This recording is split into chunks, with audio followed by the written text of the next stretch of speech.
ಯೇಸುವಿನ ಪವಿತ್ರ ಹೃದಯ ದೇವಾಲಯದ ವಾರ್ಷಿಕೋತ್ಸವ. ನಮಸ್ಕಾರ ಪ್ರಜಾಪವರ್ ಟಿವಿ ವೀಕ್ಷಕರೇ. ಮೈಸೂರಿನ ಯಾದವಗಿರಿಯಲ್ಲಿ ಭಕ್ತಿ ಸಂಭ್ರಮ ಮನೆಮಾಡಿದೆ.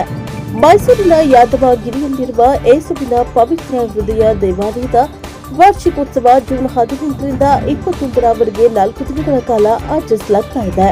ಜೂನ್ 18ರಂದು ಮೈಸೂರು ಧರ್ಮ ಪ್ರಾಂತ್ಯದ ಶ್ರೇಷ್ಠ ಗುರುಗಳಾದ ಶ್ರೇಷ್ಠ ಗುರು ಎಂ ಅಂತಪ್ಪ ಅವರಿಂದ ಧ್ವಜಾರೋಹಣ ಮತ್ತು ದಿವ್ಯ ಬಲಿಪೂಜೆ ನೆರವೇರಿತು. ಜೂನ್ 19ರ ಸಂಜೆ ಮೈಸೂರು ಧರ್ಮ ಪ್ರಾಂತ್ಯದ ಕುಲಪತಿ ಗುರು ಆಂಟೋನಿ ರಾಜ್ ಜಿ ಅವರು ದಿವ್ಯ ಬಲಿಪೂಜೆ ನೆರವೇರಿಸಿದ್ರು. ಮುಂದಿನ ದಿನಗಳ ಕಾರ್ಯಕ್ರಮ ಜೂನ್ 20ರ ಶುಕ್ರವಾರ ಸಂಜೆ 5:30ಕ್ಕೆ ಮೈಸೂರು ಧರ್ಮ ಪ್ರಾಂತ್ಯದ ವಿಶ್ರಾಂತ ಗುರುಗಳಾದ ಗುರು ಬೆಕೆಟ್ ಡಿಸೋಜಾ ಅವರಿಂದ ದಿವ್ಯ ಬಲಿಪೂಜೆ. ಜೂನ್ 21ರ ಶನಿವಾರ ಸಂಜೆ 5:30ಕ್ಕೆ ಮೈಸೂರು ಧರ್ಮಾಧ್ಯಕ್ಷರು ಹಾಗೂ ಸಹ ಗುರುಗಳಾದ ಡಾಕ್ಟರ್ ಫ್ರಾನ್ಸಿಸ್ ಸರಾವೋ ಎಸ್ಜೆ ಅವರಿಂದ ಅದ್ದೂರಿಯ ದಿವ್ಯ ಬಲಿಪೂಜೆ ನಡೆಯಲಿದೆ. ಭಕ್ತಿ, ಪ್ರಾರ್ಥನೆ ಮತ್ತು ಸಾಂಸ್ಕೃತಿಕ ಕಾರ್ಯಕ್ರಮಗಳಿಂದ ಕೂಡಿದ ಈ ವಾರ್ಷಿಕೋತ್ಸವಕ್ಕೆ ಎಲ್ಲ ಭಕ್ತಾದಿಗಳು ದೇವಾಲಯದ ಆಡಳಿತ ಮಂಡಳಿಯ ಆಹ್ವಾನಿಸಿದೆ. ಬ್ಯೂರೋ ರಿಪೋರ್ಟರ್ ಕೆ ಕಾಂತರಾಜು, ಪ್ರಜಾಪವರ್ ಟಿವಿ, ಮೈಸೂರು.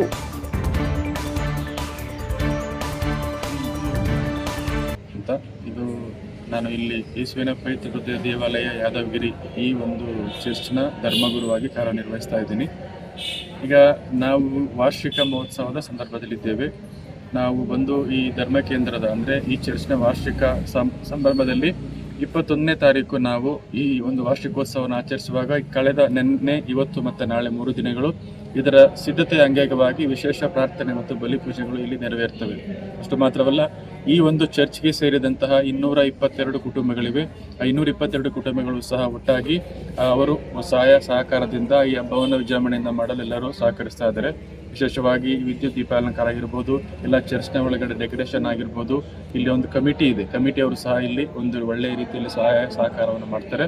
ಇದು ಬರೀ ಕ್ರೈಸ್ತರಿಗೆ ಮಾತ್ರವಲ್ಲ, ನಮ್ಮ ಅಕ್ಕಪಕ್ಕದಲ್ಲಿರುವಂತಹ ಬೇರೆ ಕ್ರೈಸ್ತೇತರರು ಸಹ ಇಲ್ಲಿದ್ದಾರೆ. ಅವರು ಸಹ ನಮ್ಮೊಂದಿಗೆ ಬಂದು ಸಹಬಾಳ್ವೆ ಜೀವನವನ್ನು ಮಾಡಿ ನಮ್ಮೊಂದಿಗೆ ಹಬ್ಬವನ್ನು ಆಚರಿಸಿ ಪವಿತ್ರ ಹೃದಯ ದೇವರ ಆಶೀರ್ವಾದಕ್ಕೆ ಅವರು ಪಾತ್ರರಾಗ್ತಾರೆ. ಅದಕ್ಕೋಸ್ಕರ ನೀವು ಬಂದು ಇಲ್ಲಿ ನಮ್ಮೊಡನೆ ಈ ಸಂದರ್ಶನವನ್ನು ಮಾಡಿದ್ದಕ್ಕಾಗಿ ನಿಮ್ಮೆಲ್ಲರಿಗೂ ಸಹ ನಾನು ದೇವರ ಆಶೀರ್ವಾದನ ಕೊಡ್ತೇನೆ. 3 ದಿನಕ್ಕೆ ಎಷ್ಟು ಜನ ಬಂದು ಸೇರ್ಬೋದು ಸರ್? 3 ಜನಕ್ಕೆ ಅಂತ ಹೇಳಿದ್ರೆ ನಿನ್ನೆ ಜಾಸ್ತಿ ಇದ್ರು, ಸ್ವಲ್ಪ ಕಡಿಮೆ ಇದ್ದಾರೆ. ನಿನ್ನೆ ಒಂದು 400 ಮಂದಿ ಏನಿದ್ರೇನೋ, ಇವತ್ತು ಒಂದು 200 ಏನೋ ಇದ್ದಾರೆ. ನಾಳೆ ಜಾಸ್ತಿ ಇರ್ತಾರೆ. ಮತ್ತೆ ಅತಿಥಿಗಳು ಯಾರ್ಯಾರು ಬರ್ತದೆ? ಅತಿಥಿಗಳು ಬಂದು ವಾರ್ಷಿಕೋತ್ಸವ ದಿನ ನಮ್ಮ ಮೈಸೂರು ಧರ್ಮಕ್ಷೇತ್ರದ ಧರ್ಮಾಧ್ಯಕ್ಷರಾದ ಫ್ರಾನ್ಸಿಸ್ ಸೆರಾವೋ ಇವರು ಬರ್ತಾರೆ. ಅವರ ಜೊತೆಗೆ ಸಹಾಯಕರಾಗಿರುವಂತಹ ಶ್ರೇಷ್ಠ ಗುರು ಒಬ್ಬರಿದ್ದಾರೆ, ಅವರು ಅಂತಪ್ಪ ಅಂತ ಅವರು ಬರ್ತಾರೆ. ಅವ್ರ ಜೊತೆಗೆ ಈ ನಮ್ಮ ಮೈಸೂರು ಧರ್ಮಕ್ಷೇತ್ರದಲ್ಲಿ ಹಲವಾರು ಚರ್ಚ್ಗಳನ್ನ ಫಾದರ್ಸ್ ಅವರು ಸಹ ಈ ಒಂದು ಆಚರಣೆಗೆ ಬರ್ತಾರೆ. ಅದು 21ನೇ ತಾರೀಕು ಭಾನುವಾರ ಸಾಯಂಕಾಲ 5 ಗಂಟೆಗೆ ಇದು ಒಂದು ಹಬ್ಬದ ಬಲಿಪೂಜೆ ಇರ್ತದೆ.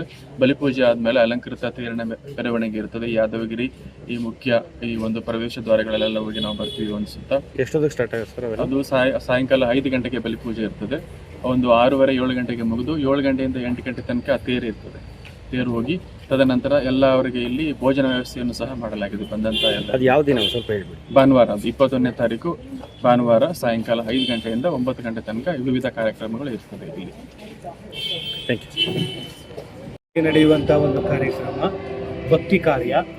ಈ ಒಂದು ಭಕ್ತಿ ಕಾರ್ಯ ಅಂದರೆ ವರ್ಷಕ್ಕೆ ಒಮ್ಮೆ ಈ ಒಂದು ದೇವಾಲಯವನ್ನು ಪವಿತ್ರ ಹೃದಯದ ಯೇಸುವಿಗಾಗಿ ಸಮರ್ಪಿಸಿರುವಂಥ ಒಂದು ವೇಳೆಯಲ್ಲಿ ಆ ಪ್ರಭು ಯೇಸು ಕ್ರಿಸ್ತನ ಪವಿತ್ರ ಹೃದಯದ ಮಹೋತ್ಸವವನ್ನು ಆಚರಿಸುವುದರ ಮುಖಾಂತರ ಸರ್ವರಲ್ಲಿಯೂ ಪ್ರಭು ಯೇಸು ಕ್ರಿಸ್ತರು ನಮಗೆ ತೋರಿದಂತಹ ಪ್ರೀತಿ, ನಮಗೆ ಅವರು ಹರಿಸಿದಂತಹ ಒಂದು ಕರುಣೆ, ದಯೆ, ದೀನತೆ, ವಾತ್ಸಲ್ಯ, ಮಮತೆ ಇವುಗಳನ್ನು ಸ್ಮರಿಸುತ್ತಾ ನಾವು ಆ ಪ್ರಭು ಯೇಸು ಕ್ರಿಸ್ತನ ಕ್ಷಮೆಗೆ ಪಾತ್ರರಾಗಿ ನಮ್ಮೆಲ್ಲರ ಬದುಕನ್ನು ಸಾಕ್ಷಾತ್ಕರಿಸಿಕೊಳ್ಳಬೇಕಾದುದು ನಮ್ಮೆಲ್ಲರ ಆದ್ಯ ಕರ್ತವ್ಯ.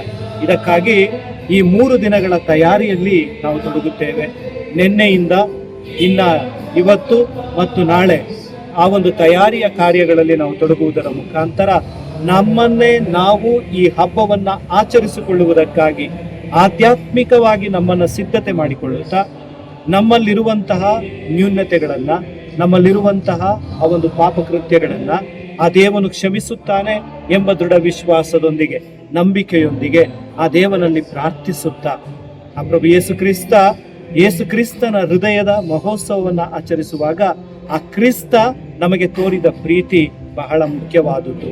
ಆ ಒಂದು ದೇವರ ಪ್ರೀತಿ ವ್ಯಕ್ತವಾದುದು ಹೇಗೆಂದರೆ, ತನ್ನ ಏಕಮಾತ್ರ ಪುತ್ರನನ್ನ ನಮಗೆಲ್ಲರಿಗೆ ಧಾರೆ ಎರೆಯುವಷ್ಟು ಆ ದೇವರು ಪ್ರೀತಿಸುತ್ತಾರೆ ಎಂಬುದಾಗಿ ಯೋಹಾನನ ಶುಭ ಸಂದೇಶ 3ನೇ ಅಧ್ಯಾಯ 16ನೇ ವಚನದಲ್ಲಿ ನುಡಿಯುವುದನ್ನು ನಾವು ಕಾಣುತ್ತೇವೆ. ಹೀಗಿರುವಾಗ ತನ್ನ ಪುತ್ರನಾದ ಪ್ರಭು ಯೇಸು ಕ್ರಿಸ್ತನನ್ನ ಈ ಧರೆಗೆ ಕಳುಹಿಸುವುದರ ಮುಖಾಂತರ ಈ ಭುವಿಯಲ್ಲಿದ್ದಂತಹ ಪಾಪ ಕಳಂಕವನ್ನ ಆತನ ಶಿಲುಬೆಯ ರಕ್ತದ ಮುಖಾಂತರ ಆ ದೇವರು ತೊಳೆದಿದ್ದಾರೆ ಎಂಬುದು ನಮ್ಮೆಲ್ಲರ ವಿಶ್ವಾಸ, ನಂಬಿಕೆ ಮತ್ತು ಅದು ನಮ್ಮ ಭರವಸೆಯಾಗಿದೆ. ಇಂತಹ ಒಂದು ನಂಬಿಕೆ ವಿಶ್ವಾಸದೊಂದಿಗೆ ಕ್ರೈಸ್ತ ಭಕ್ತರಾದ ನಾವೆಲ್ಲರೂ ಈ ಒಂದು ಹಬ್ಬವನ್ನ, ಈ ಒಂದು ದೇವಾಲಯದ ಮಹೋತ್ಸವವನ್ನ, ವಾರ್ಷಿಕೋತ್ಸವವನ್ನ ಆಚರಿಸುವುದಕ್ಕೆ ತಯಾರಿಯನ್ನು ಮಾಡಿಕೊಳ್ಳುತ್ತಾ ನಮ್ಮನ್ನೇ ಆ ದೇವರಿಗೆ ಸಮರ್ಪಿಸುತ್ತಿದ್ದೇವೆ. ಆ ದೇವನಿಗೆ ಸಮರ್ಪಿಸುವಾಗ ಆ ದೇವರು ನಮ್ಮನ್ನು ಆಶೀರ್ವದಿಸುತ್ತಾರೆ ಎಂಬ ದೃಢ ವಿಶ್ವಾಸ ನಮ್ಮನ್ನು ಮಾತ್ರವಲ್ಲ, ನಮ್ಮ ಇಡೀ ಪ್ರಪಂಚವನ್ನ ಆಶೀರ್ವದಿಸಿ ನಮಗೆ ಬೇಕಾಗಿರುವಂತಹ ಶಾಂತಿ, ಕ್ಷಮೆ, ದಯೆ, ದೀನತೆ, ಕರುಣೆ, ಮಮತೆ, ವಾತ್ಸಲ್ಯ ಇವುಗಳೊಂದಿಗೆ ಈ ಇಡೀ ಪ್ರಪಂಚವನ್ನು ತುಂಬಿ ಶಾಂತಿ ಸಮಾಧಾನ ನಮ್ಮೆಲ್ಲರದಾಗಲಿ ಎಂಬುದಾಗಿ ಆ ದೇವನಲ್ಲಿ ನಾವು ಪ್ರಾರ್ಥಿಸುತ್ತೇವೆ. ಈ ಒಂದು ಶುಭ ಸಂದರ್ಭದಲ್ಲಿ ಮೈಸೂರು ಜನತೆಗೆ ಏನು ಹೇಳಕ್ಕೆ ಇಷ್ಟಪಡ್ಬೋದು? ಮೈಸೂರಿನ ಜನತೆಗೆ ಈ ಶುಭ ಸಂದರ್ಭದಲ್ಲಿ ಹೇಳುವುದೊಂದೇ, ನಾವೆಲ್ಲರೂ ಒಂದಾಗಿರುವ, ಒಟ್ಟಾಗಿರುವ, ನಾವೆಲ್ಲರೂ ಆ ದೇವರ ಪ್ರೀತಿಯನ್ನ ಇತರರೊಂದಿಗೆ ಹಂಚೋಣ, ಒಬ್ಬರನ್ನೊಬ್ಬರು ಕ್ಷಮಿಸೋಣ, ಕ್ಷಮೆಯ ಭಾವದೊಂದಿಗೆ ಬದುಕೋಣ, ಆ ನಮ್ಮ ಜೀವನ ಹಸನಾಗಲೆಂದು ಪ್ರಾರ್ಥಿಸೋಣ. ಸರ್, ಈಗ ಈ ಮಹೋತ್ಸವಕ್ಕೆ ದೊಡ್ಡ ಅತಿಥಿಯಾದ ದೊಡ್ಡ ಫಾದರ್ಗಳು ಯಾರ್ಯಾರು ಬರ್ಬೋದು? ಈ ಒಂದು ಮಹೋತ್ಸವಕ್ಕೆ ಮೈಸೂರು ಧರ್ಮ ಪ್ರಾಂತ್ಯದ ಧರ್ಮಾಧ್ಯಕ್ಷರಾಗಿರುವಂತಹ ಪರಮ ಪೂಜ್ಯ ಡಾಕ್ಟರ್ ಫ್ರಾನ್ಸಿಸ್ ಸರಾವರವರು ಬರಲಿದ್ದಾರೆ. ತದನಂತರ ಗುರುಶ್ರೇಷ್ಠರಾದಂತಹ ಅತಿವಂದನೀಯ ಎಂ ಅಂತಪ್ಪರವರು ಬರಲಿದ್ದಾರೆ ಮತ್ತು ಇನ್ನಿತರ ಗುರುಶ್ರೇಷ್ಠರು, ಕನ್ಯಾ ಭಗಿನಿಯರು ಮತ್ತು ಈ ನಮ್ಮ ಕ್ರೈಸ್ತ ಬಾಂಧವರು ಮತ್ತು ಇನ್ನಿತರ ಧರ್ಮಕ್ಕೆ ಸೇರಿದಂತಹ ಸಹೋದರ ಸಹೋದರಿಯರು ಈ ಹಬ್ಬದಲ್ಲಿ ಪಾಲ್ಗೊಂಡು ನಮ್ಮ ಪ್ರೀತಿಯನ್ನ ನಾವು ಹಂಚಿಕೊಳ್ಳಲಿದ್ದೇವೆ. ಓಕೆ ಸರ್, ನಿಮ್ಮ ಹೆಸರು? ನನ್ನ ಹೆಸರು ವಂದನೀಯ ಫಾದರ್ ಅಂತೋಣಿ ರಾಜ್ ಜೆ. ನಾನು ಧರ್ಮಾಧ್ಯಕ್ಷರ ನಿವಾಸದಲ್ಲಿ ಧರ್ಮಕ್ಷೇತ್ರದ ಮೈಸೂರು ಧರ್ಮ ಪ್ರಾಂತ್ಯದ ಕುಲಪತಿಯಾಗಿ, ಅಂದರೆ ಚಾನ್ಸಲರ್ ಆಗಿ ಸೇವೆಯನ್ನ ಸಲ್ಲಿಸುತ್ತಿದ್ದೇನೆ. ಓಕೆ.